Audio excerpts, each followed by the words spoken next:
looking at something that a lot of people seem to have gotten involved in, and that is drop shipping. Both locally and in the foreign business scene, a lot of people are going into drop shipping with the intention to make money for themselves or to kind of grow their business. However, the internet has radically changed how retailing works, and thanks to companies like Amazon, eBay, and the likes. If you're on Instagram or Facebook, though, you've probably also encountered advertisements for, shockingly cheap boutique goods from companies you may have not heard of. However, chances are that those brands don't exist outside of Shopify storefront. They are merely reselling low quality products from a particular country at marked up prices. Yes, and that kind of ushers you into the world of fake drop shipping scams. However, the problem these days is that drop shipping is often used as part of this online get rich quick scheme. Yes, a lot of people are using drop shipping as a part of those schemes. However, all you need is a website and social media advertising, and you can sell people products from your online store. You don't have to keep anything in stock or make anything, because someone else manufactures, stores, and ships the actual product. Let's take for example, we have a factory in, let's say, Aba, that sells a camera lens for 30,000 naira, and a dropshipper can set up a website and a social media campaign that advertise and sell this amazing high quality camera lens for, let's say, 60,000 naira. The dropshipper might never have even handled this particular type of business as well, or handled or know what that lens is about, or even seen it physically, or have no clue about the actual quality of the camera lens. However, whenever an order arrives on, maybe say, your website or things like that, whenever an order arrives, the dropshipper purchases that camera lens from the manufacturer at 30,000 naira, and then sends the product to the customer, and then the dropshipper pockets the extra 30,000 naira difference on top of the actual price he or she is selling it to the customer. However, let's say most people encounter dropshipping scam merchants while doing routine tasks such as just browsing through the internet, checking different content, browsing social media platforms amidst how you would have thought of something. Oh, let me check for headsets, and then you start seeing different type of headset sellers. There are sponsored posts coming on your page and things like that. So you start spotting advertisements for selling those same headsets for lower prices, and then it will get you to want to start comparing prices. However, unlike these easily spotted adverts offering maybe fake discounts or cheaper discounts, yes, a particular ad might just come and say, oh, this product comes from the manufacturer, that, yada. And then when you go ahead to click it, you see a website that looks very professional, well laid out. The layout is great and everything. You may not even have, you may not even think that, hey, what if they're trying to scam me or anything like that. However, there might even be a backstory or photo of the design studio where the product was even made. That's how smart these scammers are, especially when it comes to drop shipping. Also, it will also likely come with an SSL certificate or to further suggest legitimacy. So you can go ahead to type your details. They'll ask you to go ahead to type your card details and wait, and then you wait. Eventually, a package will land at your doorstep. But I'm trying to translate how some of these dropshipping scams work. Except instead of coming from the manufacturer clearly stating that, okay, well, look, no, the dropshipper clearly stating that, okay, we're located at, let's say, Aba. You now see the package coming from outside of Nigeria, let's say, for example, from China. Immediately, For someone like me, your stomach might just, sink in, and disappointment will just set in immediately. Especially when you realize that the product that you've even received, some will even do due diligence by sending you the product. That is some that take it in, at least attach some form of seriousness to the business.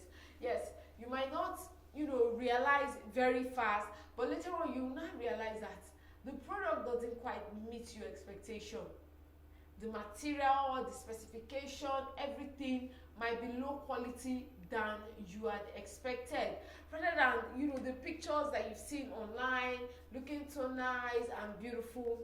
A lot of these people that do this online business, especially when it comes to fashion items, they do it a lot. You see them post a bag of, let's say, a Bottega Veneta new design bag on their page, the actual design from the designer. They tell you, okay, if you want to drop ship, pay your money for this, so shipping time is in 2 weeks, blah blah blah, and all that. This is as good as the original. This is, in fact, some will even claim that that is the original.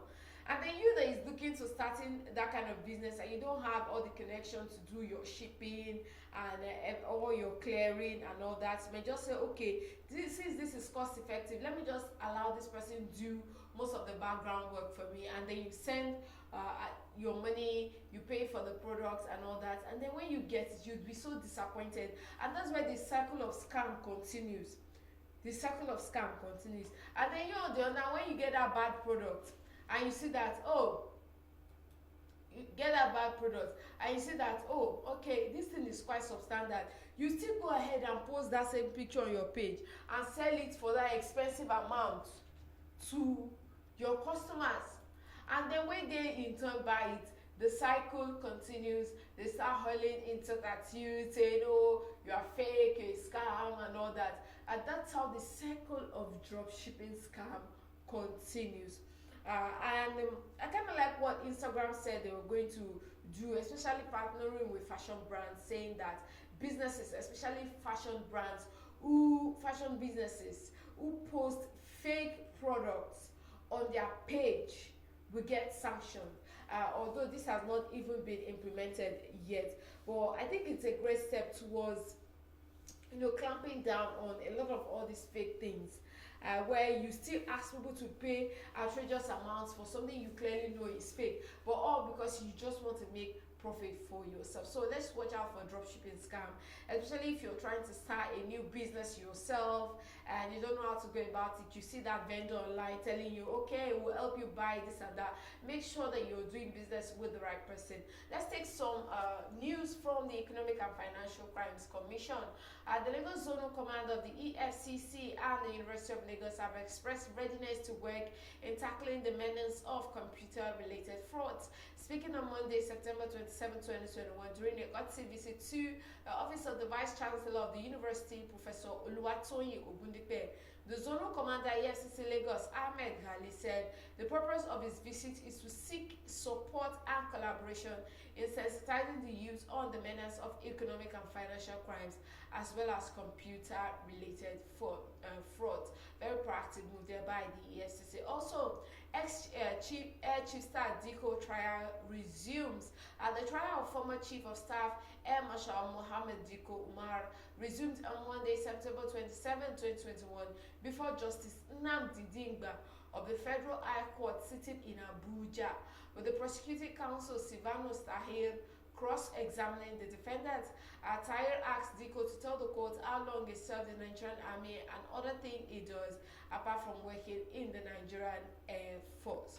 Also in the news, the EFCC arrested 3 suspected internet fraudsters in Abuja. Operatives of the EFCC Commission on Friday, September 24, 2021, arrested 3 suspected internet fraudsters in the Kuje and Gwagwalada axis of Abuja. The suspects are Adejobi Ruwan, Igwe Dominic, and Sunday David. So we'll take more news from the stable of the EFCC concerning all these financial crimes related. Yes. Also, on the EFCC Zonal Command in Ibadan on September 24, 2021, secured the conviction of 3 internet fraudsters, Sodiq Oluwasegun Adefila, Anifowose Babamide, and Rakid Salahuddin Shegun. While Adefila was convicted of impersonation and sentenced to 8 months jail term by Justice Patricia Ajoku of the Federal High Court at Ibadan.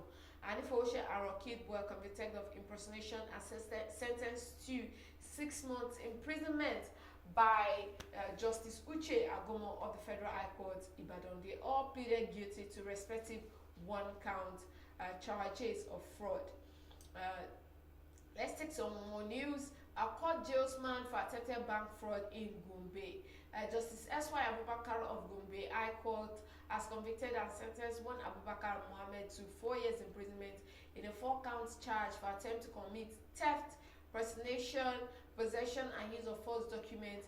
The defendant, who was prosecuted by the Gombe Zonal Command of the EFCC, was convicted on September 23, 2021 after pleading guilty to charges which were punishable under sections 287, 132 and 364 of the Penal Code law. Also, EFCC arrests 28 for alleged internet fraud in Enugu on September 24th. 17 of the suspects were arrested in Oka, Anambra State, and while 11 others arrested in Enugu following actionable intelligence on their alleged involvement in internet fraud. The suspects are Afam Onu, Frank Ofia, Christopher Anakudo, Stephen Ofodili, Sochi Mattheophilos, Jude Chibuzo, David Ebubechukwu, Victor Okechukwu, Nwakazi Ifeanyi, Ogbonna Amarachi, Nwachukwu Ogochukwu, Ebube Sunday, Chidebere Eze, Nwokoye Emmanuel, Francis Alexander, Nwoba Nana, and Nwakazu Kelechi. So those are some news from the stables of the EFCC. So as we go out there transacting business, going about our day-to-day activities, let's make sure that we verify the legitimacy of whoever it is we're transacting business with. More to come for you on the Afternoon Business Show. It's still #1 Business Radio.